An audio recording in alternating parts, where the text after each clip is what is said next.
តោះថ្ងៃនេះជាមួយពូ$5ទៅមើលស្ថានភាពខេត្តកណ្ដាលម្ដងម្សិលមិញនិយាយពីរាជធានីភ្នំពេញសួរថាខេត្តកណ្ដាលមានប្រជាជនប្រមាណមានប្រមាណក្រុងមានប្រមាណស្រុកមានភូមិប្រមាណមានឃុំប្រមាណខេត្តកណ្ដាលមានផ្ទៃដី3179គីឡូម៉ែត្រការ៉េមាន10ស្រុកនិងមាន3ក្រុងមានក្រុងតាខ្មៅក្រុងសៀវភៅពួននិងក្រុងអរិយស័ព្ទសួរទៅវិញថាមានប្រមាណភូមិមានប្រមាណឃុំមានប្រមាណសង្កាត់ខេត្តកណ្ដាលមាន146សង្កាត់និងមាន1087ភូមិ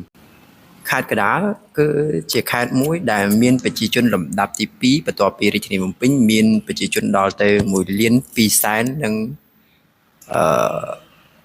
87,000 នាក់បើគិតតាម GDP 2023ត្រឡប់ទៅវិញបើសិនជាពូ$5មានការខុសកន្លែងណាមួយបងប្អូនមើលទៅការខុសជួយកែតម្រូវពូ$5ផងខមមិនខាងក្រោមតោះទៅជាមួយពូ$5ទៅកំពង់ស្ពឺម្ដងកំពង់ស្ពឺមានព្រមទល់ជាប់នឹងខេត្តណាខ្លះព្រមកំពង់ស្ពឺមានប្រជាជនប្រមាណជាកំពង់ស្ពឺមានប្រមាណក្រុងមានប្រមាណ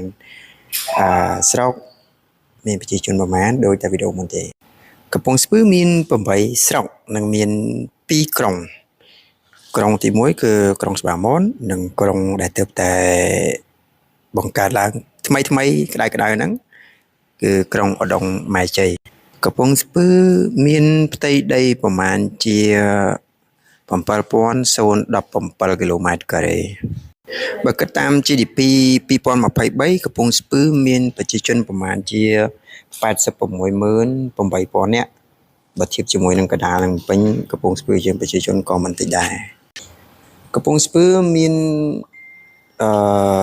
87ឃុំសង្កាត់និងមាន1,356ភូមិច្រើនមែនតើអញ្ចឹងកំពង់ស្ពឺជាខេត្តមួយដែលមានឃុំមាន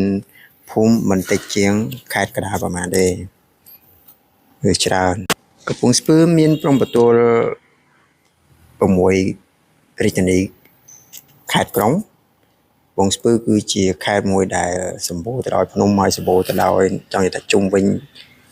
កំពង់ស្ពឺមានដល់ទៅ6ខេត្តក្រុងមានពេញកណ្ដាលកំពត